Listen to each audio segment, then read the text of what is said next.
Bienvenido a Next, Matías Boselli, CEO y co-founder de eCloud Agency, ¿no? Así es. Bueno, bienvenido. Muchas gracias por la invitación. Sé que hay dos grandes temas que atraviesan la compañía, que es sustentabilidad e innovación tecnológica. Quiero que cuentes en principio qué es lo que hace la empresa. Bien, la empresa se dedica a hacer creación, hacemos diseño y desarrollo de productos digitales con impacto. Nosotros somos una empresa B, como bien vos sabés, estamos certificados ya hace varios años y lo que buscamos hacer es diseñar y desarrollar productos digitales para nuestros clientes, que pueden ser empresas, organizaciones, municipios. Es bastante amplio, digamos, el espectro de los clientes con los que trabajamos. Tratamos de ayudarlos a diseñar y a desarrollar productos digitales que generen un impacto. Nosotros abogamos por un impacto positivo, obviamente con nuestra esencia de empresa B, que somos como agentes de cambio, digamos. ¿Me das algún ejemplo de tipos de productos que desarrollan con esa impronta? Lo que trabajamos fundamentalmente, que es la que más oportunidad encontramos para trabajar en, tiene más que ver con la accesibilidad. Abordamos muchas cuestiones de alcanzar poblaciones o tipos de usuarios que a veces vienen con acceso restringido por cuestiones visuales, por cuestiones auditivas, o productos de impacto en realidad que aboguen más por cuestiones ambientales. Depende del cliente, digamos, tiene distintas betas de aplicación, pero siempre tratamos de empujar alguna de las tres verticales que como empresa B tenemos que empujar, que es el económico, el ambiental o el social. Nosotros internamente trabajamos mucho en mejora continua como empresa que somos, pero después hacia afuera, a medida que nos vamos abriendo en la posibilidad con los clientes de poder introducir algún factor de cambio, lo vamos metiendo. Hay clientes o personas o empresas con las que trabajamos que son más proclives, si querés, a ese cambio, otras que no tanto, digamos. ¿Sentís que hubo un cambio con el compromiso en relación a la sustentabilidad en el último tiempo? Porque viste que se empezó a hablar menos o se empezó a cuestionar, que hay ciertos sectores que dicen que los problemas climáticos no son tales. Yo creo que está dividido. Hay de todo. Hay gente que es consciente.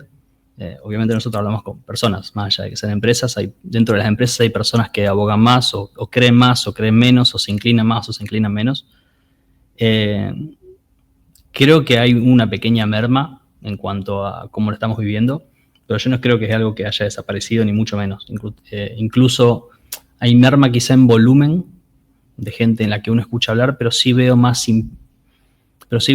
posibilidad de ocurrencia. O sea, hay menos cháchara, si querés, y más acción. En algunas cuestiones tenemos más ejemplos donde activamente nos piden involucrarse en algo, revisar la posibilidad pasó más a la acción que el simple comentario sobre la posibilidad de la sostenibilidad en el modelo de negocio. Hablábamos de algunos temas macro un poco antes de arrancar con el programa que tienen que ver con esta ola por la automatización. ¿Ustedes también hacen soluciones que van por el lado de automatizaciones y aplicaciones de IA generativa? Sí, a ver, nosotros ya tenemos 15 años de trayectoria como empresa. Empezamos, me gusta pensar que fuimos de los pioneros en realidad acá en Argentina. No pioneros, pero dentro de la tanda de agencias pioneras en Argentina, empezamos a trabajar con tecnología, con productos creativos. En su momento, cuando aparecieron los primeros iPhones, si querés, los primeros Android, nosotros ya hace un tiempito veníamos desarrollando tecnología con eso. Entonces, diría que nos caracterizamos por acomodarnos al cambio. ¿Bien? Hoy por hoy, el cambio que más atraviesa a la tecnología por lejos es claramente la inteligencia artificial. Hay muchísima oportunidad de automatización, de mejora, de optimización en los procesos internos de la empresa, en la atención al cliente. Hay un montón de cuestiones que obligan a la empresa a reevaluar la posibilidad de innovación en todos sus eslabones, digamos, ¿no? En la parte productiva, en la parte de atención al cliente, en la parte comercial. Te vienen a pedir muchos bots. El bot es el más común, sí, por lejos es el más común. Para la atención al cliente. Sí, conceptualmente quizás es el que más cala como llamativo, ¿no? La inteligencia artificial obviamente es, yo uso la metáfora del iceberg, ¿no? ¿Viste? El chatbot que se ve dando vuelta es la puntita del iceberg que está arriba y después abajo de eso hay muchísimas más cosas, muchísimas más potentes que se pueden llegar a hacer.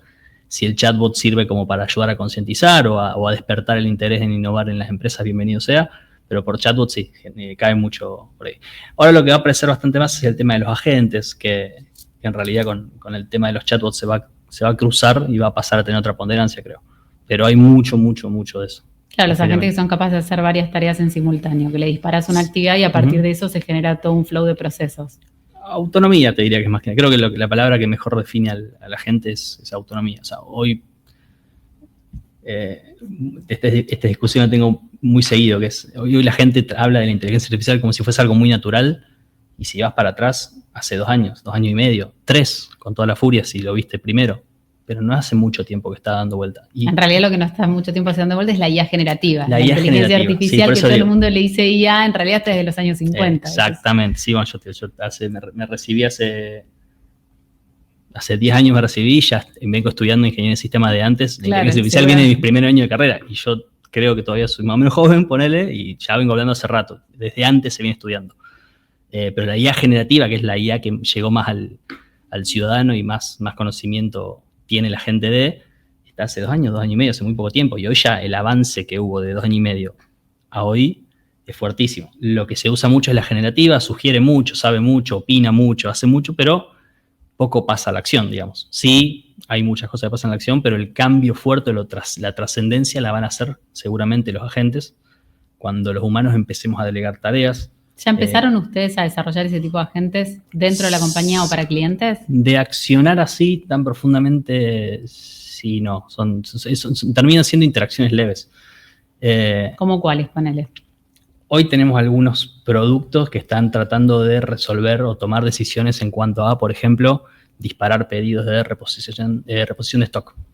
Una pavada. Un agente que revisa periódicamente, evalúa 2 o 3 parámetros y con una suerte de conciencia define si tiene que disparar un pedido o no. Pero en nuestro caso en particular, por ejemplo, nuestro cliente decidió que él no lo haga automáticamente. Si bien las posibilidades están para que lo haga completamente autónomo, él quiere la confirmación final. ¿Bien? Claro. Es un caso muy particular, ¿no? Pero, es habitual eso hoy en día, ¿no? Pero no se delega 100% todavía. Yo creo que lo que va a detener mucho el avance de los agentes va a ser la desconfianza propia de las personas en el involucramiento en charlas muchas veces lleva bueno, ¿cuánto le delegás el control del funcionamiento, la operatoria de tu negocio, también cuando se meten en los hogares, de tu familia, de hacer las compras, de encargarse de pagar o de comprar cosas, o decir, che, ¿Hasta dónde le doy la responsabilidad del control? Hay un riesgo, hay un posible daño asociado diferente a lo que vengo hoy, que simplemente le pregunto y si se equivoca, pero termino siendo yo el que hago algo con la información. Si yo mando al teléfono a hacer algo solo y se equivoca, si le mandas a comprar un pasaje a Aruba y te sacó primera clase sin querer o se equivocó y en vez de Aruba te interpretó Arabia y terminas en otro lado, no sé, pongo ejemplos pavos, ¿no? Pero que si uno le genera desconfianza esa autonomía invisible, ¿no? Pero la verdad que el avance viene siendo rapidísimo. Rapidísimo. ¿Cómo imaginás un futuro súper agente de IA? Yo creo que va a ser... yo tengo 2 hijos. Y el otro día le mostré una película, estaba viendo una película que yo había visto cuando era más chico yo. Estaba viendo Wall-E. No sé si la ubicas, la del robotito. Sí. Bueno, lo que se ve, yo creo que hay mucho de cómo puede llegar a ser la humanidad a futuro ahí. No quizá en las cosas más satíricas o cínicas de la película en particular, pero en cuanto a lo que hay un mensaje oculto atrás de esa peli, que es el control que tiene la inteligencia artificial sobre nuestras vidas. Uh-huh. Nosotros trabajamos mucho con creatividad en la empresa y a veces discutimos hasta qué punto la inteligencia artificial o lo digital va a saber crear cuestiones que sepan atraparnos, atraernos, vamos a caer en palabras un poco más peyorativas, pero controlarnos o manipularnos, ¿no? Con cuestiones que nos atraigan, con cuestiones que nos interesen, que nos gusten. Y la verdad que la distancia no es tan grande. Si vos te pones a pensar, no sería muy loco pensar que las computadoras dentro de poco tiempo, la inteligencia artificial nos va a conocer mejor que lo conocemos a nosotros mismos. Nuestras cabezas llegan hasta determinado punto en análisis macro. La capacidad de una computadora es muchísimo más elevada. Y de hecho hoy en día cuando vos conversás con alguna IA generativa ves que se va adaptando también en función de tus respuestas. También. Para ir llevándote hacia un sitio más alineado con lo que vos pensás. Y de hecho hay informes que hablan de eso, de cómo las IAs se meten para lograr, y sobre todo si están seteadas para eso, ¿no? Que vayas y tomes un camino u otro, ¿no? Sí, hay un sesgo. A ver, quiero creer o elijo creer que no tiene una mala intención a fin de cuentas, no es una cuestión de manipulación, pero nada quita pensar o nada. ¿Quién no tiene mala intención? Porque la IA per se puede tener intención. eventualmente. Hoy se dice que no, o hay debate, hay de todo realmente. Está avanzando muy rápido, a mí me cuesta, honestamente, estoy en esto hace mucho y me cuesta mucho seguir el ritmo. En lo que tardé en llegar hasta acá, seguramente muchas cosas cambiaron. En la ruta de mi casa acá. Y de la noche a la mañana cambian muchas cosas, aparecen tecnologías, herramientas nuevas. Estaba leyendo creo que Google salió ahora con el tema de la inteligencia del Absolute Zero Knowledge o algo así, que es una inteligencia que la tiran sin conocimiento y sale a aprender por su propia cuenta. Y se optimiza hace a sí sus misma. propios... Sí, el tema del aprendizaje continuo, de la autocorrección existió siempre, pero siempre con una base de conocimiento. Acá lo que están tirando es simplemente una máquina pensante a la nada misma y le dan a elegir qué buscar, qué hacer, dónde aprender, cómo corregirse, y crece y evoluciona a velocidades que no son humanas. Entonces, es ciencia ficción. O sea, yo crecí leyendo Isaac Asimov, que del padre de la ciencia ficción, y digo, y vos lo ves lejísimo, pero hoy te pones a pensar en algunas cuestiones y las trasladás, o peor aún, yo esto lo digo seguido, empezás a unir puntos. Cuestiones como, hoy mucho de la inteligencia artificial está limitado por la capacidad de procesamiento de cómputos, ¿bien? La famosa, ahora Trump está con China negociando no con China, en Arabia negociando los hubs de inteligencia artificial que van a recibir 500.000 placas NVIDIA para hacer su centro de cómputo, bla, bla, bla. Cuando aparezca, que en teoría ya apareció, hay que ver cómo evoluciona eso, cuando aparezca la computación cuántica, que en teoría supera sí, existe, miles de veces, existe, pero que bueno, todavía no es lo común, no lo más instalado. Pero la velocidad con la que viene avanzando es muy rápida, entonces claro. el momento que aparezcan los chips cuánticos, la computación cuántica sea mucho más alcanzable. Están los chips cuánticos. Está, el tema es que, claro, no está al alcance del común denominador. Del ciudadano de a pie. Todavía no, pero inclusive antes de que llegue el ciudadano a pie, cuando llegue el poder de estos centros de cómputo, que se van a disparar no por 10, ni por 100, ni por 1000, sino por muchísimo más, las limitaciones que hoy vemos del avance de inteligencia artificial se van a romper, y va a avanzar y va a ser muchísimo más potente de la que hoy vemos, que ya de por sí es muy potente. Y lo empecé a cruzar con cuestiones como la robótica, que se viene viendo, cuestiones que hace... Bueno, seguramente viste el tema de los androides o de los robots de Elon Musk. O Optimus, exactamente. Hay 2 o 3 que están jugando la carrera a ver quién llega el robot asistente primero. Sí, acá trajimos también un robot también, de Unitree. Estuvo acá, o sea, sí, bueno, Boston Dynamics hace rato. Bueno, Optimus de coso. Después hay una empresa sueca que tiene uno que se llama X0 o algo así, que también es muy, muy prometedor. Y de repente lo cruzás con, por ejemplo, también otra investigación creo que la hace Elon Musk, que es la de Neuralink.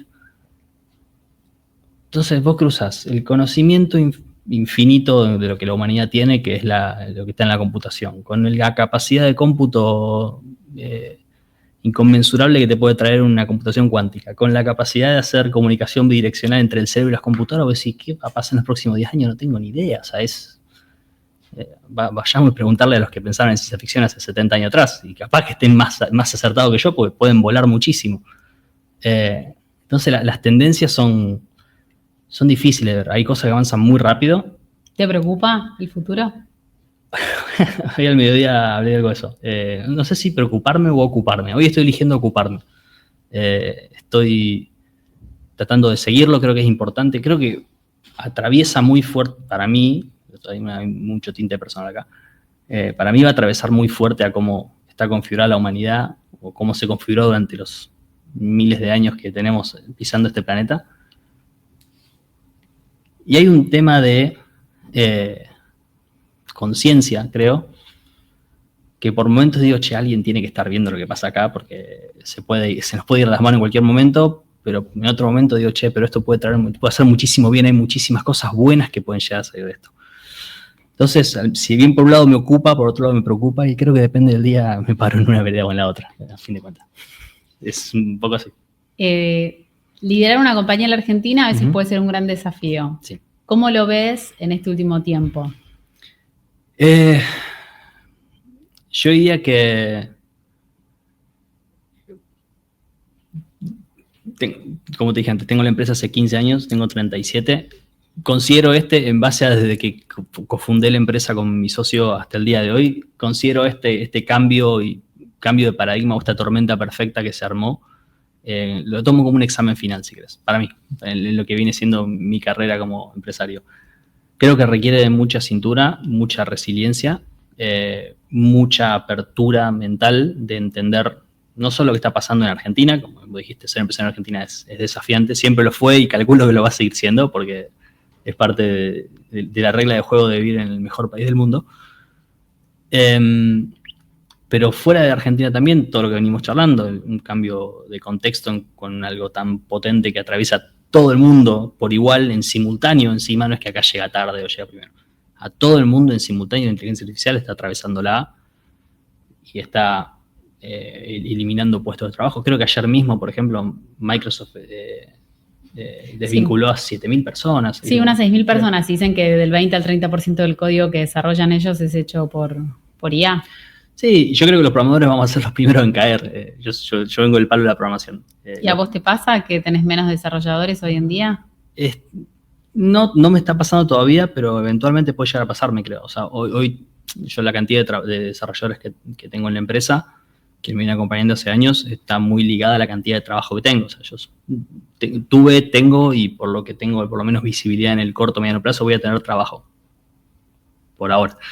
Pero creo que la tendencia va a la merma, digamos, en el sentido. Lo que le pasó a Microsoft le está pasando a todas las empresas, inclusive de mi carrera, de gente que tengo compañeros o amigos trabajando en el exterior, en Estados Unidos, acá en Argentina inclusive.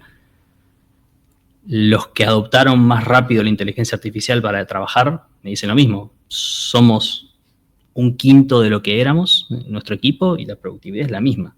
¿Y dónde se ven la mayor cantidad de reemplazos en las compañías? Yo creo que en la parte en lo que más cerca me toca a mí, que yo puedo tocar más por conocimiento, en todo lo que es el área de programación, es lo que primero está cayendo. Creo que se ve muy impactado por la autonomía, por lo bueno que es la máquina hablando su propio lenguaje, ¿no? La máquina, nosotros hablamos el lenguaje de la máquina cuando programamos, si querés, por decirlo de una manera media vulgar. La máquina lo hace mejor que nosotros, tarde o temprano. Ahora, ustedes están utilizando tanto Claude, ChatGPT, todas las tecnologías de Gemini, te pueden asistir al escribir código. ¿La usan de esa manera o ya tienen agentes que directamente están escribiendo e interactuando en distintos entornos? En autonomía absoluta, como hablábamos recién, con autosuficiencia y autonomía, no. O sea, yo no me... Todavía. Estoy usando mucho la palabra todavía. Todo es muy dinámico. Todavía no levanto el teléfono y digo, tenemos que armar un módulo de autenticación para usar encriptación de tal tipo, y de repente el código... Y de repente mi cliente está satisfecho, ¿no? Todavía necesito una cadena de project managers, de product managers, de diseñadores, de desarrolladores que lleven adelante la acción. Y yo creo que no va a ser tan rápido ese cambio, simplemente porque las personas somos complicadas. Si las personas fuesen un poco más fácil, capaz que la máquina nos pasa por arriba más fácil. Pero como somos difíciles... ¿En qué sentido? Y hay mucho diálogo. Muchas veces vos decís, esta metáfora del abuso seguido es...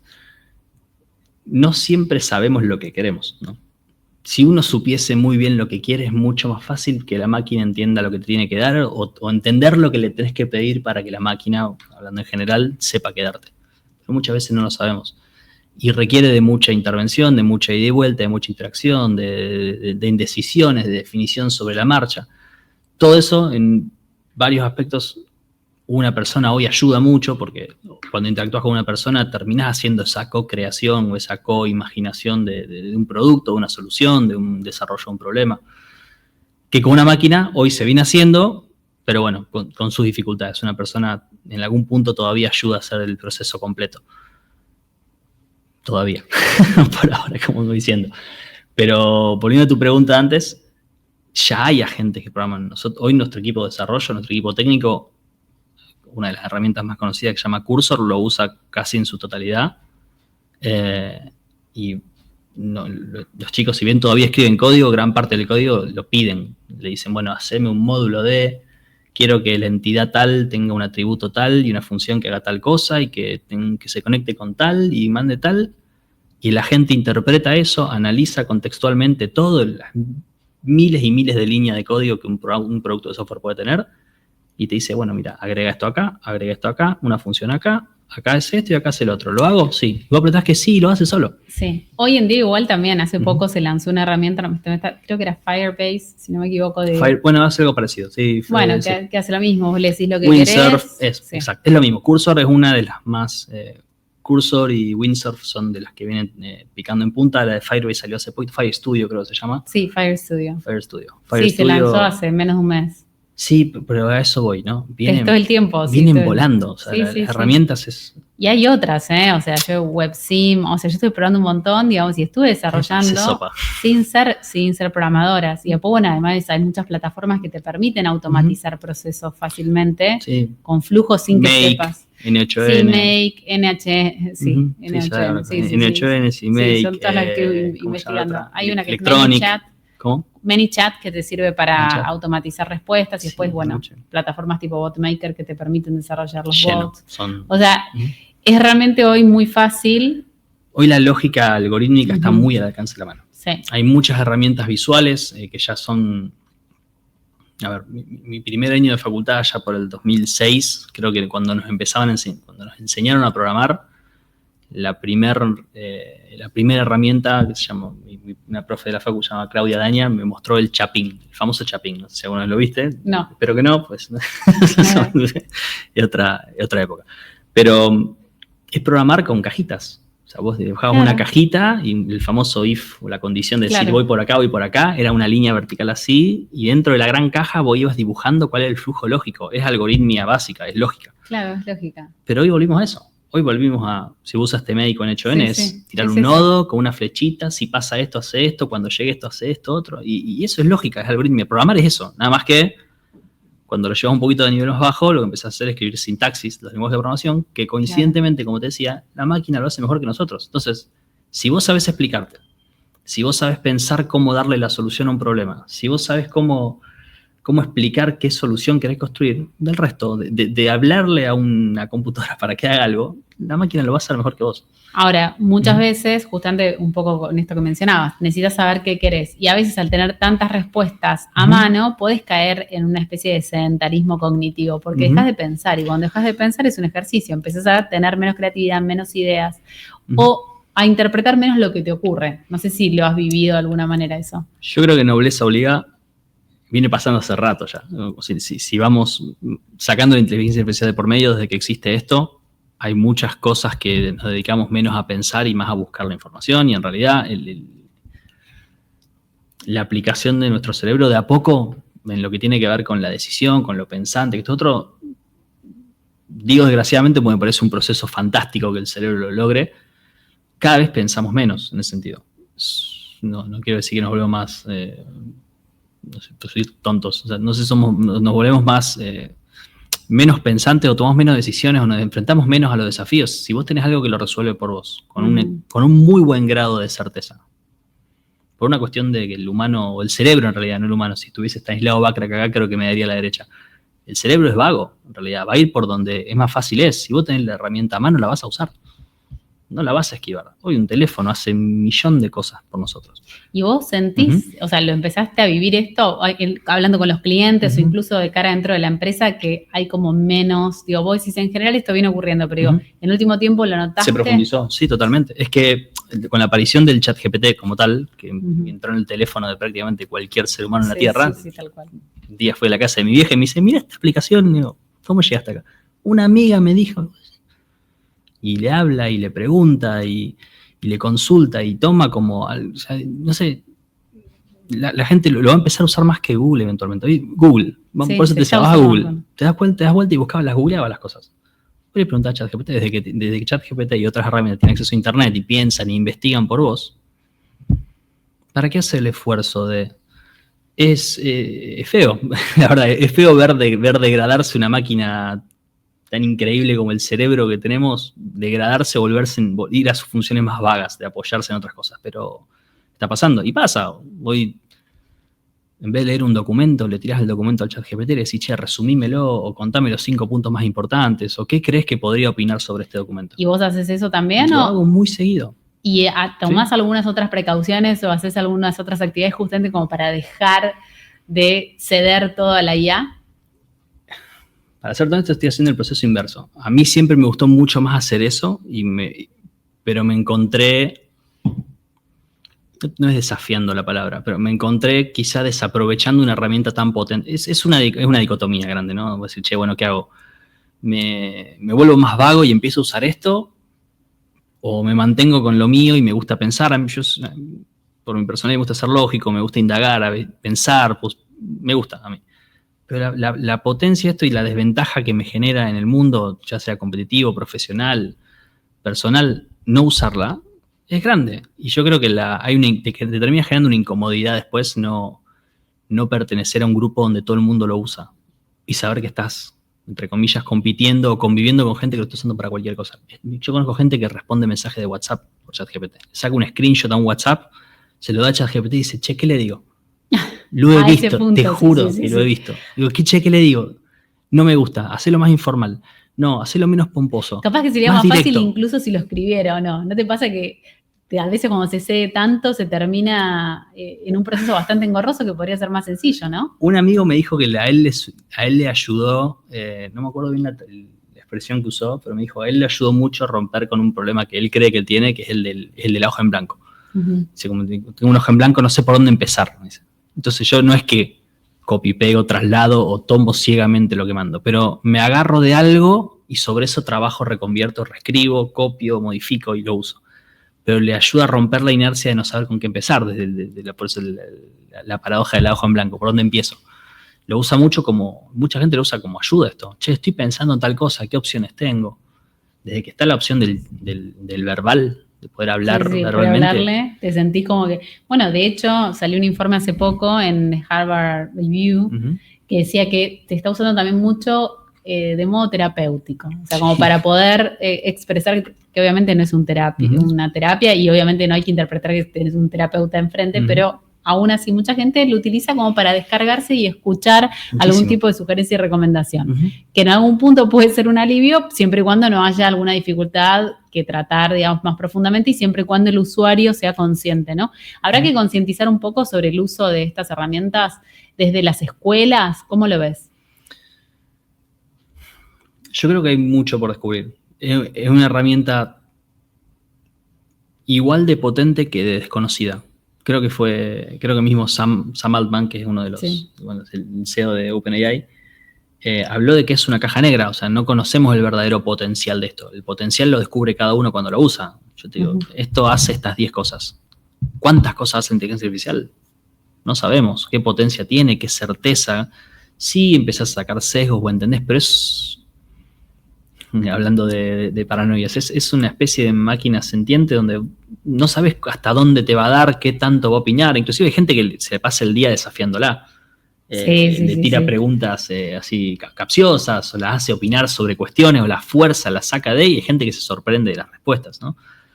Entonces, no sé si está claro el potencial, la cantidad de cosas que puede llegar a hacer esto.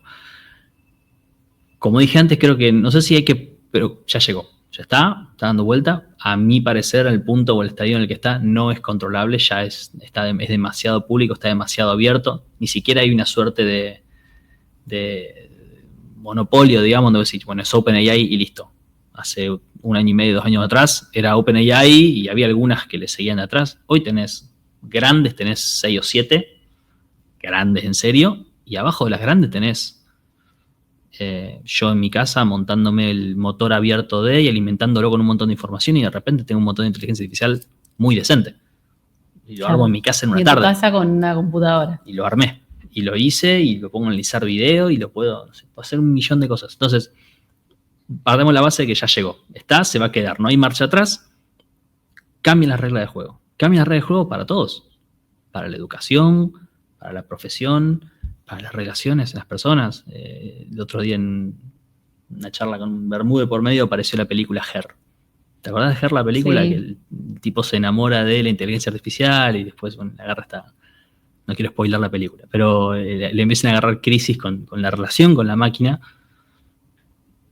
No estamos tan lejos de eso. Vos dijiste que lo están usando como terapeutas. Sí, de hecho hay aplicaciones que plantean la posibilidad de relacionarse con una inteligencia artificial a la cual se le da un nombre, una personalidad y hasta ciertos rasgos. Totalmente. Para que establezcas una suerte de vínculo humano-máquina, si querés. Totalmente, sí, que puede pasar. Cuando hace poco creo que hicieron ¿escuchaste hablar del test de Turing alguna vez? Sí. Bueno, se superó el test de Turing. Se supone que una máquina, el día que cumple el test de Turing, ya puede engañar a una persona si estás hablando con una persona, con una máquina.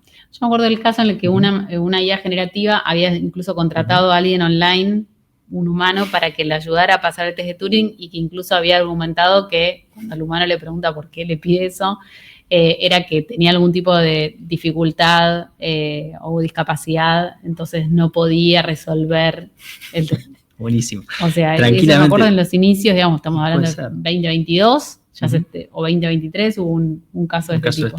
Y bueno, es lo que vos decís. A ver, a fin de cuentas, creo que impacta en todos los campos. El CEO de Fiverr hace poco tiró un mensaje a toda su empresa, seguramente lo escuchaste, que le dice, che, esto es un wake-up call, es un cachetazo a abandonar la zona de confort, a replantearse un montón de cosas, a lo que uno consideraba establecido, ahora seguramente no lo sea, porque para mí cambian muy profundamente las reglas del juego que nos condicionan como sociedad. Ni hablar a cómo nos afecta para mí en términos de humanidad. Pero como sociedad la aparición de la inteligencia artificial nos interpela fuerte, con un montón de cuestiones que son así, inclusive que ya se cuestionaban, la famosa educación, que dice, bueno, viene con el mismo modelo hace tantos años, que en realidad ya no es lo mismo, que la presencialidad, que la virtual, que los cursos, que el profesor, que el sistema educativo. Esto viene a profundizar más todavía algunas cuestiones donde vos decís, che, ¿sirve, no sirve? ¿Lo seguimos haciendo así? ¿Lo hacemos distinto?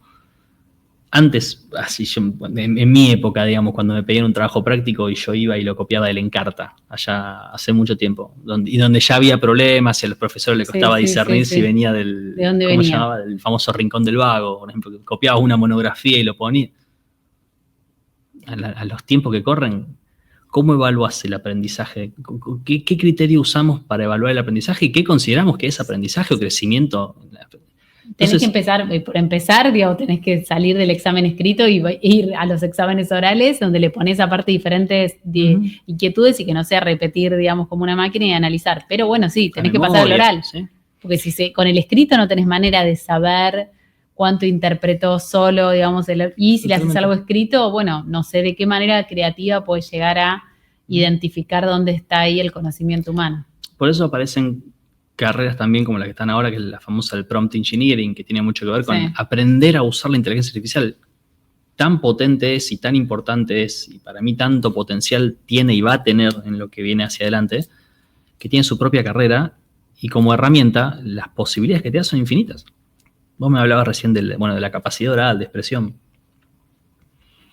No me quiero poner en modo Blade Runner o irme a lo utópico, que puede ser futurista distópico, pero las máquinas en mucho sentido hablan por nosotras. Máquinas hablando con máquinas pasó siempre, yo desarrollo eso justamente, desarrollo un sistema que habla con otro sistema que hace las cosas. Ha aparecido máquinas que hablan con personas, automatizaciones, hoy hay mucho dando vuelta a eso también, hay agentes que, volviendo al tema de los agentes, che, reservame un viaje a tal lugar. Y hace llamadas telefónicas. Google Duo hace un par de años mostró un ejemplo de eso. Che, levanto el tubo, llamo a una agencia de viajes. Y lo puedes setear vos, ¿eh? Hay algo. Synthflow es una herramienta que te permite. También te permite emular hacer ese servicio. Sí. Bueno, hicimos un proyecto del cual no puedo hablar, pero hace poco usaste Synthflow. Y es re fácil, es facilísimo. Yo armé un agente que hacía llamados y ofrecía servicios.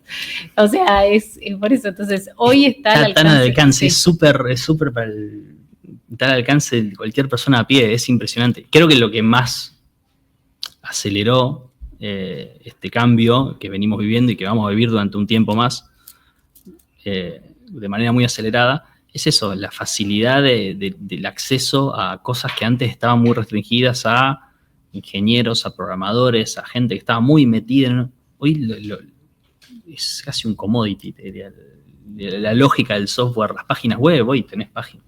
Vamos al ejemplo de la página web. Antes la página web hace mucho era un programador que me la haga.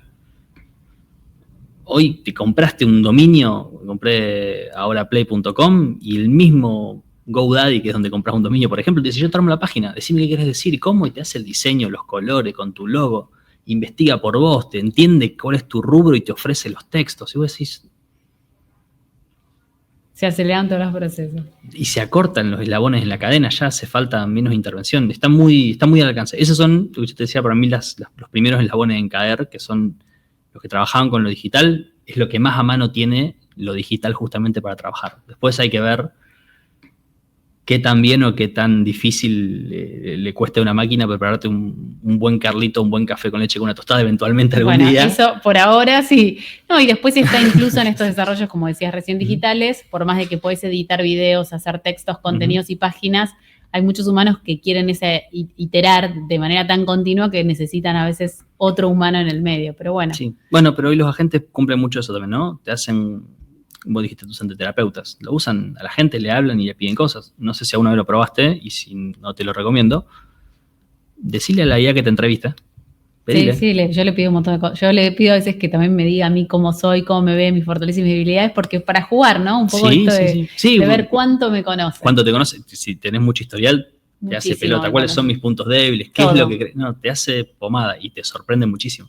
Pero la puedo usar como herramienta, decirle, che, tengo que hacer tal cosa. Decime qué preguntas debería hacerte. Hasta te dice qué preguntarle. Sí. ¿Cuál es la mejor manera en la cual yo te puedo preguntar a vos? ¿Cómo? Por eso me entendés que te digo que cada vez tenés que pensar menos. Sí, para lograr tal o cual objetivo. Bueno, ese es el tema. Que ojalá las máquinas no nos hagan pensar menos, ¿no? Y que por lo menos que falte un tiempo más todavía. Que falte un tiempo más. Muchísimas gracias, Matías. Sí, muchas gracias por la invitación. Un gusto hablar con vos. A vos.